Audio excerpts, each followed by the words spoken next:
Smart Croissance vous est présenté en partenariat avec France Invest, l'association des acteurs du capital investissement.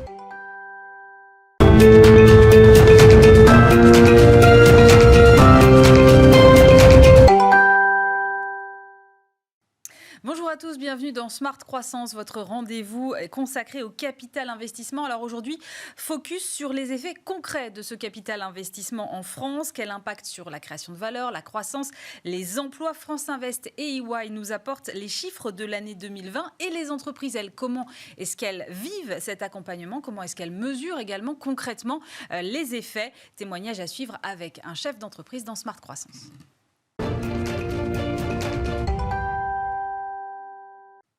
Et pour m'accompagner dans cette émission, j'accueille Claire Chabrier. Bonjour. Bonjour Aurélie. Vous êtes la présidente de France Invest. À vos côtés, Laurent Mingubert, associé d'EY. Bonjour. Et Christian Guilloux. Bonjour. Bonjour. Vous êtes président de Briconor. C'est un expert des solutions d'aménagement et de quincaillerie pour l'amélioration de l'habitat.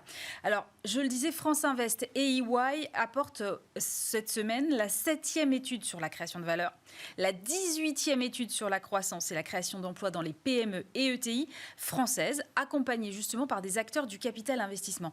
Claire, moi, je voudrais savoir d'abord pourquoi cette volonté de mesurer comme ça aussi régulièrement et aussi précisément l'impact de votre métier finalement. Alors, comme vous savez, Aurélie, les acteurs du capital investissement français accompagnent quasiment 9000 entreprises et 7400 entreprises, start-up, PME et ETI en France. Donc ça nous donne déjà un bel observatoire de ce qui se passe en France sur toutes les tailles d'entreprises que nous accompagnons. Pourquoi ces deux études sont importantes ? L'étude création de valeur, et on y reviendra, elle est importante parce qu'elle explique comment les entreprises, entre le moment où on investit et le moment où finalement on sort, donc c'est-à-dire sont des durées d'accompagnement qui sont en moyenne entre 5 et 6 ans, qu'est-ce qu'il se passe dans la création de valeur ? C'est-à-dire la valeur d'une entreprise au moment où le capital investissement rentre comme partenaire et le moment où il sort, comment l'entreprise a grandi et quelle est la valeur qui a été créée. Donc c'est important pour nous de le mesurer, et parce que ce qu'on voit, c'est qu'on en crée de la valeur, on y reviendra, mais les entreprises qu'on accompagne grandissent plus vite que les entreprises qui ne sont pas accompagnées. Donc ça, c'est pour la création de valeur. Donc ça fait 7 ans qu'on mesure ça. Donc, on a un bel historique et un beau recul là-dessus. Et puis, sur les chiffres de croissance et d'emploi, pourquoi c'est important ? Parce que c'est le nerf de la guerre de ce qu'on fait. Pourquoi c'est important de faire grandir les entreprises ? Parce que ça a un impact concret dans l'économie. Et cet impact concret, comment on le mesure ? Par la création d'emplois des entreprises qu'on accompagne. Donc c'est clé pour nous de pouvoir mesurer cette création et ça fait effectivement 18 ans qu'on la mesure. Est-ce que c'est important aussi pour lever peut-être certains freins, certaines réticences d'entreprises qui se disent « j'hésite encore un peu à faire appel à du capital investissement, je ne vois pas bien finalement ce que ça va m'apporter ». Oui, parce que notamment sur la création de valeur, ce que ça montre, c'est que la création de valeur, donc entre le moment, sur les 5-6 ans d'accompagnement, elle vient principalement de la croissance des entreprises. Et là, on bat en brèche parfois une fausse idée reçue du capital investissement, notamment sur l'effet de levier, sur le fait qu'on pourrait mettre, ça peut être une idée, un préjugé qu'on a, des niveaux de dette importants qui empêcheraient les entreprises de grandir. Eh bien, c'est tout l'inverse, et c'est ce qu'on montre depuis des années, c'est que la croissance, la création de valeur se fait à 2/3, en fait, par la croissance de ces entreprises, que ce soit de la croissance organique ou de la croissance par acquisition. Donc ça, c'est le message vraiment à retenir, c'est que 2/3 de cette création de valeur, c'est de la croissance. Et puis, 1/3, ça vient de ce qu'on appelle l'effet multiple. Alors l'effet multiple, il va falloir m'expliquer. Alors, qu'est-ce que c'est l'effet multiple ? Ça veut dire que entre le moment où on investit, et donc si on fait la photo 5-6 ans plus tard, ce qu'on voit, c'est que la valorisation des entreprises a augmenté. Donc, une entreprise, elle est souvent valorisée sur un multiple de son chiffre d'affaires, de son résultat. Okay. Et on se rend compte que le multiple a augmenté. Donc, il a, en moyenne, et on y reviendra, pris 1 à 2 points entre le moment où on investit et le moment où on sort. Donc, on est passé, et c'est ce qu'on observe comme chiffre, de 8 fois, souvent à 10 fois les résultats. Et pourquoi ce multiple augmente ? Eh bien, simplement parce que ces entreprises ont grandi. Et comme ces entreprises, ce sont souvent, pour une partie importante d'entre elles, ce sont des PME qui se sont transformées en ETI. Ce sont des sociétés françaises qui se sont internationalisées. donc qui sont devenues plus grandes, plus solides, plus compétitives, qui ont plus de moyens aussi pour investir dans leur innovation, dans leur R&D, dans leur CAPEX, eh bien, elles sont plus solides, plus compétitives et donc la valeur de ces entreprises est plus importante. Donc en fait, il n'y a pas de magie. Moi, c'est ce que je dis toujours, il n'y a pas de magie dans notre métier. Quand même. C'est très concret. On est là pour faire cet accompagnement, créer de la valeur et on le mesure par cette croissance. Alors justement, on va prendre l'étude croissance et création d'emplois. D'abord sur la croissance, Laurent Majoubert, quels sont les principaux enseignements de cette étude? Parce que 2020, ça a quand même été une année un peu compliquée. Donc comment est-ce qu'elles s'en sortent, les entreprises, en termes de croissance, en tout cas celles qui ont été accompagnées par le capital investissement? Oui, alors effectivement, l'étude existe, comme on le disait, depuis 18 ans. Donc moi, la dernière fois que j'ai vu des chiffres négatifs d'évolution de chiffre d'affaires, c'était en 2009. C'était l'année après Lehman. Et de la même manière, cette année, pour la première fois, on a constaté une légère baisse de chiffre d'affaires, de l'ordre de 2%, mais qui s'avère en fait plus modeste, enfin légèrement plus modeste que la contraction du PIB dans les pays de l'OCDE. Et sur l'emploi proprement dit, il y a une petite hausse de un peu moins de 1%, ça fait quand même plus de 11 000 créations d'emplois nettes. Et on parle de croissance organique. Donc il y a quand même eu une forme de résilience, alors qui est évidemment plus portée par les secteurs dits Covid-proof. Donc la résilience, elle a été plus importante et on mesure plus une hausse d'emploi cette année sur les secteurs liés à la santé, au digital et aux télécoms, bien évidemment. Mais au global, on a une balance qui reste encore légèrement positive, là où l'emploi globalement a reculé. Et vous disiez, ça fait 18 ans que vous faites cette étude. On observe la même tendance sur le long terme? Oui, si on prend une échelle un peu plus année grande. après année, à part l'année que je citais, post-Lehman, qui était très particulière, on a connu effectivement une croissance chaque année par rapport au panel des entreprises accompagnées par le capital investissement. Et systématiquement, il n'y a pas eu d'exception, avec toujours une croissance légèrement supérieure au référentiel, que ce soit le PIB quand on compare à du chiffre d'affaires, ou que ce soit les chiffres donnés par l'emploi au niveau français ou au niveau OCDE quand on compare la variation de création d'emplois. Alors Christian Guilloux, vous êtes chef d'entreprise, vous avez choisi justement de vous faire accompagner par un fonds de capital investissement. Qu'est-ce que ça vous a apporté en termes de croissance ? Alors, chez nous, ça a été assez exponentiel, puisqu'on est passé d'une société qui faisait 12 millions d'euros de chiffre d'affaires en 2015 à une société qui va en faire 90 millions en 2021. Ah oui, quand même. Donc la croissance a été exponentielle. C'est faite en deux étapes. Où alors il y a deux volets. Il y a un volet croissance organique. Ouais. Donc ça, on a progressé. On pourra y revenir. Et puis il y a une croissance externe. C'est-à-dire qu'on a fait une première acquisition à l'étranger qui a été très structurante. En Hollande, c'est ça ? En Hollande, en 2019. Et on a fait cette année 3 acquisitions qui nous ont permis de faire grossir encore sensiblement le chiffre d'affaires et également la profitabilité du groupe. Et vous n'auriez pas pu faire tout ça sans l'accompagnement d'un fonds ? Alors, sincèrement, ce que les fonds qui nous ont accompagnés ont permis, c'est d'accélérer cette croissance. C'est de nous donner plus de moyens financiers. C'est aussi de préparer la société ou d'aider le management de la société à préparer cette croissance, à être capable de l'accueillir, parce que vous ne passez pas de 12 millions à 90 millions sans être prêt. Donc, on a... la présence des fonds d'investissement a permis de renforcer le management, a permis de structurer notre approche, a permis de lever un certain nombre de financements indispensables. Et elle a aussi permis, sur des sujets un peu plus liés à la croissance organique, d'accélérer notre développement produit, en investissant plus dans le développement produit. Nous, on conçoit, on fabrique et on distribue des produits pour l'amélioration de l'habitat. Alors, c'est un secteur porteur, mais il faut être toujours en amont des tendances. Donc ça a permis de le faire. Ça a aussi permis d'adresser ce qui est très, très important pour notre société, pour nos distributeurs, puisqu'on vend aux grandes surfaces de bricolage, et pour les clients finaux, d'augmenter, on va dire, notre préoccupation environnementale. On a beaucoup de packaging qui utilisent parfois ou qui utilisaient beaucoup de plastique. On est beaucoup passé dans des packaging cartons. Et tout ça, ça a en fait été accéléré par le challenge et les moyens financiers que les fonds d'investissement ont mis à disposition de l'entreprise. Alors, Christian Guilloux parlait de croissance externe. C'est quelque chose qui se retrouve aussi dans l'étude. Il y a eu beaucoup de croissance externe. On sait que sur les M&A, de toute façon, on va être sur une année record encore cette année. C'est valable pour l'ensemble des sociétés qui ont été accompagnées ou il y a quand même des différences ? Alors, c'est effectivement valable pour l'ensemble des sociétés. C'est un phénomène on va dire, structurel qu'on voit année après année, mais qui a peut-être été particulièrement fort cette année parce que les sociétés ont connu un succès particulièrement important. Elles ont connu des croissances à la fois de chiffre d'affaires et de résultats supérieurs à 15% par an pour les transactions 2020-2019. Et tout ça sur une période de plus de 5 ans, donc sur l'ensemble de la durée de détention par les fonds. Donc il y a quand même une accélération. Mais cette croissance des résultats, elle est majoritairement organique, à hauteur d'à peu près 60%. Elle n'est liée à ces acquisitions qu'à hauteur d'à peu près 30%. D'accord. Et last but not least, c'est aussi important de le mentionner, elle est peu liée, puisqu'on parle de croissance de résultats, à l'évolution des taux de marge. Donc contrairement aussi à certaines idées reçues, il n'y a pas de pression supérieure pour ces entreprises-là que les autres. Bien sûr, elles recherchent le profit, c'est évident.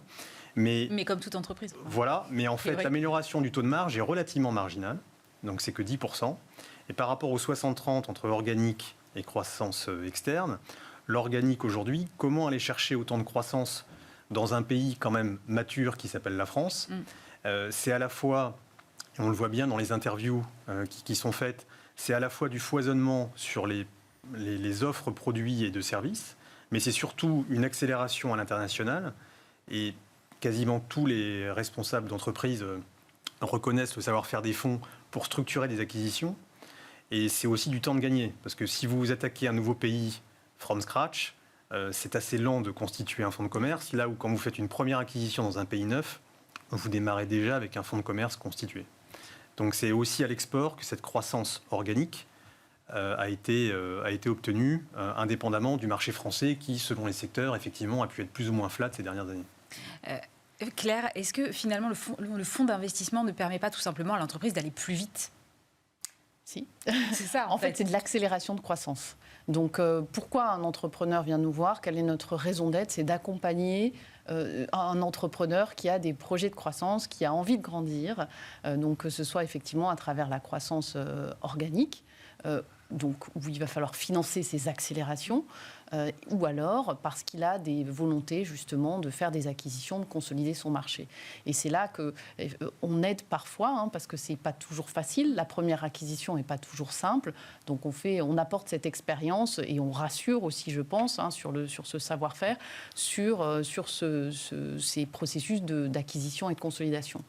Donc c'est certain qu'on est là pour ça, mais on est là aussi, et je trouvais ce que Christian disait intéressant, parce qu'on est là pour muscler aussi les entreprises. Donc il y a ces sujets de croissance par acquisition. Mais les muscler, ça veut dire quoi? Ça veut dire qu'on est quand même dans une société, une économie où tout accélère. Donc on l'a bien vu, c'est depuis déjà quelques années, on parle de digitalisation, mais ça veut dire que les sociétés finalement qui ont bien résisté en 2020, quels que soient les secteurs, c'était celles qui avaient pris de l'avance sur cette digitalisation. On a bien vu ce choc exogène qu'on a connu. Donc ce sont des sociétés aussi sur lesquelles on travaille finement sur ces sujets d'accélération et on apporte ce savoir-faire, cette expérience et ces bonnes pratiques. Donc ça a été, ça le sera encore bien sûr la digitalisation. Maintenant il y a des enjeux nouveaux aussi qui accélèrent très fortement. Christian en parlait de RSE. Et ça, c'est un sujet sur lequel on a été assez à la manœuvre, mais je pense que l'accélération qu'on est en train de vivre, et notamment au niveau du climat et des sujets de décarbonation des entreprises, ça c'est un sujet sur lequel on va avoir un vrai rôle moteur aussi à jouer, à côté des entrepreneurs. Donc ça fait partie des accompagnements qu'on fait. Alors, quand on regarde les chiffres et qu'on voit que les entreprises accompagnées par le capital investissement surperforment le PIB français ou même celui de l'OCDE, vous pensez que le capital investissement a un rôle à jouer dans la relance, dans la reprise économique? Alors oui, c'est sûr, dans le rebond. On a mis en place, aujourd'hui, on est une profession qui est mature, donc un entrepreneur peut trouver finalement une boîte à outils fabuleuse avec tout type d'accompagnement. Donc on a les obligations relance, par exemple, qui sont un des derniers outils à disposition des entrepreneurs qui sont distribués par les acteurs du capital investissement. Donc on a ce rôle à jouer de rebond qui va permettre aussi de continuer à financer, à accélérer sur des acquisitions. On voit aujourd'hui des entreprises qui sont plus isolées, pour lesquelles c'est plus compliqué. Et donc, on voit des rapprochements se faire. Et donc, il y a beaucoup, effectivement, de sujets de consolidation, d'acquisition. Alors là, on a les chiffres 2020. Moi, j'ai l'intime conviction que 2021, même si on n'a pas les chiffres, va être une année qui aura la même allure. D'ailleurs, c'est le témoignage qui vient d'être fait avec Christian, qui a fait 3 acquisitions cette année. Donc, c'est une tendance qui va continuer. Justement, on parlait de l'emploi et donc vous dites, vous, Laurent Majubert, dans votre étude, que les entreprises qui ont été accompagnées sur cet échantillon de l'étude là, ont augmenté leurs effectifs de 11 674 salariés. Comment ça s'est passé chez vous, Christian Guilloux, dans votre entreprise ? Alors écoutez, si on parle, il y a deux volets. Il y a le volet croissance organique, il y a le volet croissance externe. Sur la croissance organique, bien entendu, on s'est renforcé. On a probablement augmenté nos effectifs de 20% sur 5 ans. Mais ça, c'est pour accompagner la croissance ou pour la préparer. Et puis, nous, on est passé d'une entreprise où il y avait 45 personnes, on est aujourd'hui 350. Ah oui, mais il faut pouvoir encaisser une croissance comme ça.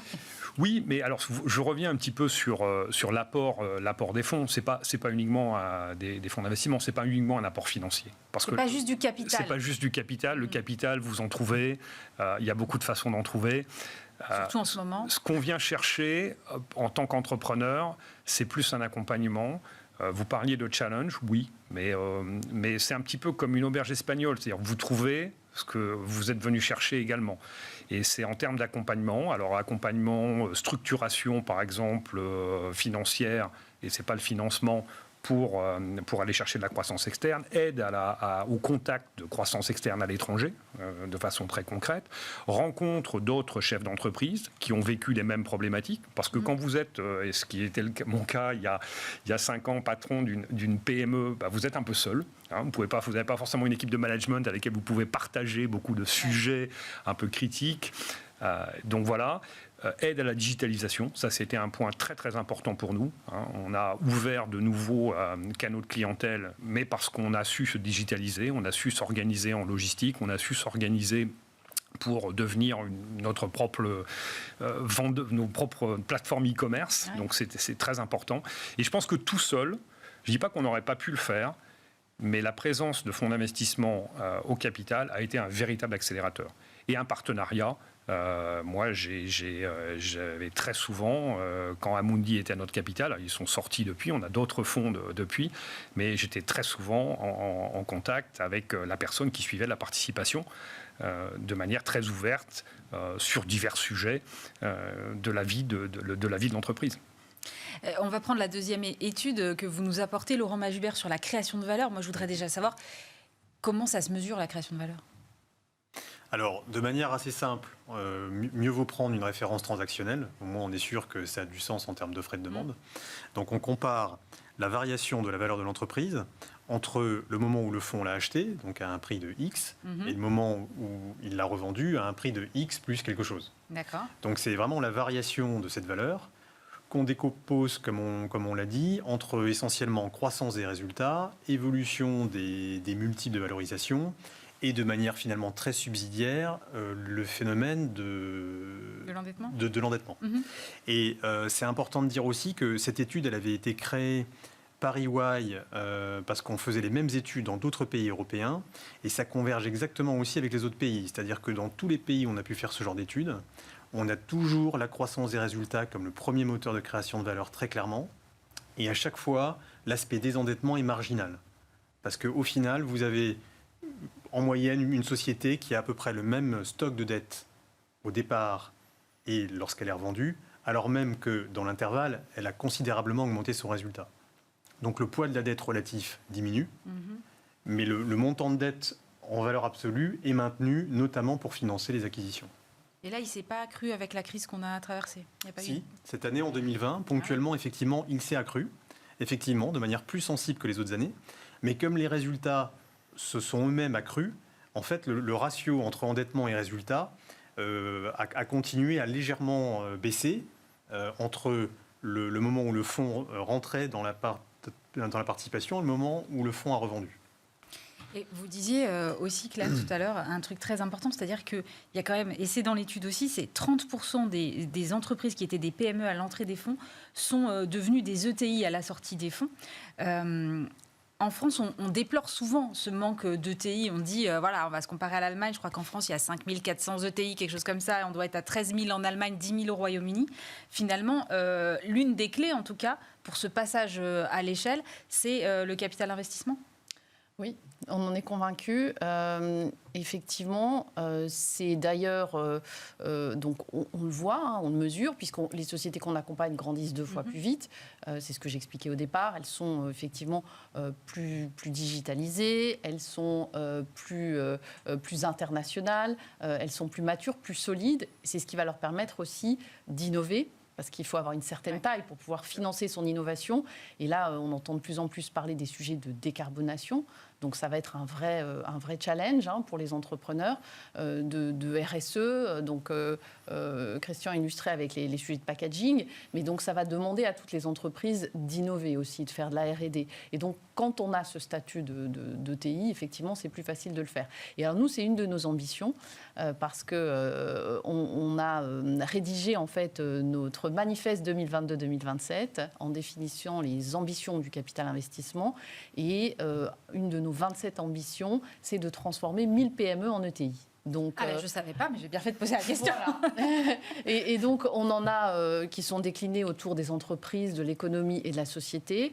Sur les entreprises, une de nos ambitions, c'est d'accélérer, de continuer à faire ce travail. Mais on a chiffré cet objectif puisqu'on a dit, les acteurs du capital investissement, on va transformer 1000 PME en ETI à horizon 2030. Donc ça, c'est un de nos objectifs. Et puis, on parlait de l'emploi parce que faire grandir ces entreprises, c'est créer aussi de l'emploi, et c'est ce qu'on mesure chaque année, même si on voit qu'évidemment 2020 a été une année plus chahutée. Oui. On s'est aussi donné une ambition sur ce sujet-là, c'est créer 300 000 emplois sur les 5 prochaines années dans les sociétés accompagnées par les acteurs du capital investissement. Mais c'est un gros objectif, là. C'est ambitieux, quand même. C'est un gros objectif, oui et non, parce que quand on regarde notre historique, en fait, cette année, c'est 11 000 emplois nets qui ont été créés, mais on était plutôt sur les années précédentes aux alentours de 50 000 emplois créés par an. Donc, croissance organique hors acquisition, oui, hors acquisition. Donc, vraiment à périmètre constant par la croissance des entreprises. Et donc, je sors l'année 2020, qui est une année un peu particulière. Si on fait la photo, donc, en 2019, sur les 5 années précédentes, on avait créé, les acteurs du capital investissement, 280 000 emplois. Donc on se redonne finalement, on accélère un petit peu, mais on se redonne cette ambition de créer à nouveau au moins 300 000 emplois sur les 5 prochaines années. Et ça montre vraiment, je pense, l'impact qu'on a concret dans l'économie et le rôle moteur qu'on joue. Et sur la manière d'y arriver, et pour rebondir sur votre comparaison avec l'Allemagne, qui est un marché que je connais extrêmement bien, pourquoi il y a autant de TI en Allemagne aussi? C'est parce que souvent leur taux d'exportation est de 60, 70, 80, parfois quasiment 100%. Et que ce n'est pas uniquement sur leur marché intérieur qui, accessoirement, d'un point de vue démographique, décline, qu'ils ont pu atteindre ces niveaux. Donc c'est aussi par l'accélération à l'international qu'on évoquait tout à l'heure que l'objectif devient réaliste. Christian Guilloux, vous qui avez visiblement l'habitude d'être accompagné par des fonds, vous disiez vous aviez d'abord Amundi et puis maintenant vous en avez d'autres. Comment est-ce qu'on choisit le fonds d'investissement qui va nous accompagner? Comment on sait que ce sera le bon et que ça va matcher? Écoutez, c'est difficile. C'est comme un mariage, puisque vous partez ensemble pour quelques années. Alors, je pense que ce qui est important, c'est la phase d'écoute et de découverte préalable. Moi, les partenaires fonds d'investissement, il faut qu'ils comprennent notre activité. Il faut qu'ils soient capables de bien l'analyser. Il faut qu'ils soient capables de l'intégrer dans leur raisonnement. Et ça aide dans les bonnes périodes, quand il faut faire de la croissance, mais aussi dans les périodes un peu plus difficiles. Je me souviens, moi, du premier confinement l'an passé. Nous, on vend à la grande distribution. La grande distribution, elle s'est arrêtée du jour au lendemain. Donc, pendant 2 mois, on a fait 20% du chiffre d'affaires habituel. Dans ce cas-là, la trésorerie, elle est mise à mal.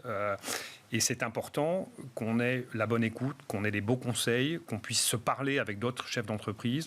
Et ça, c'est sincèrement, si votre fonds d'investissement n'a pas compris votre activité, on peut être amené à prendre les mauvaises décisions.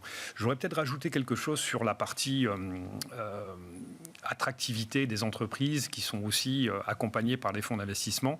Je pense que c'est difficile de recruter aujourd'hui. Ah oui, quand vous faites de la croissance, vous avez besoin de structurer, vous avez besoin de renforcer vos équipes, vous avez besoin de trouver de nouveaux talents en matière de digital, en matière d'export, c'est très important. Et le fait d'être accompagné par des fonds d'investissement qui ont pignon sur rue, permet aussi d'attirer des talents. Et sincèrement, dans notre cas, je pense que, indépendamment de la partie financière, qui nous a bien aidé pour faire la croissance externe, nous n'aurions pas été capables d'attirer autant de talents si on n'avait pas eu aussi cette aide des fonds d'investissement. Alors évidemment, parfois on n'est pas toujours d'accord, mais en l'occurrence, il y a débat. Et très sincèrement, quand vous êtes, je le répète, quand vous êtes chef d'entreprise, vous êtes souvent seul. Et c'est important de pouvoir partager, c'est important de pouvoir échanger, d'être aussi challengé.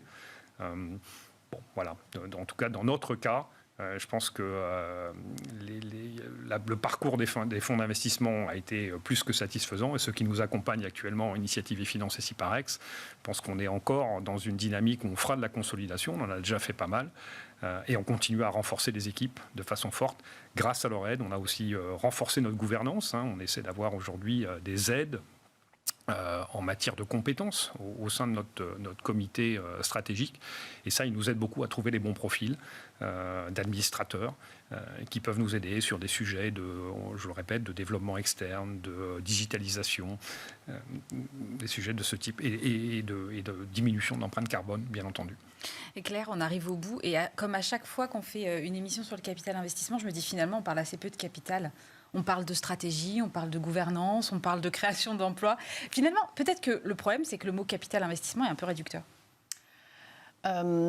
Oui, mais c'est quand même Alors aujourd'hui, ce que je disais, c'est que le capital investissement, c'est un peu réducteur parce que c'est un des outils qu'on apporte en fait dans les solutions qu'on apporte aux entrepreneurs. Aujourd'hui, il y a beaucoup de solutions différentes avec tout un point commun, c'est l'accompagnement. Après, il y a des solutions de financement qui peuvent être différentes. Néanmoins, je pense que ce mot de capital investissement reste important parce qu'on parle aussi renforcement des fonds propres. Et je pense que là, on est en sortie de crise. Quelle que soit la qualité, la taille de la société, avoir des fonds propres solides. Et c'est ce qu'on apporte aussi, quand même, au départ. Après, il y a d'autres formules qui peuvent être choisies et d'autres types de structuration. Mais avoir des fonds propres solides, c'est quand même clé. Et donc, ça donne aussi, je pense, de la solidité par rapport à ses clients, grands donneurs d'ordre, par rapport à ses partenaires banquiers. Donc, je pense que l'expression capital investissement a encore des belles années devant elle. Voilà. Merci beaucoup pour cette conclusion. Claire Chabrier, présidente de France Invest, Laurent Majubert, associé EY, et Christian Guillou, président de Briconor. Merci d'avoir été avec nous et à très bientôt pour un nouveau numéro de Smart Croissance. Smart Croissance vous a été présenté en partenariat avec France Invest, l'association des acteurs du capital investissement.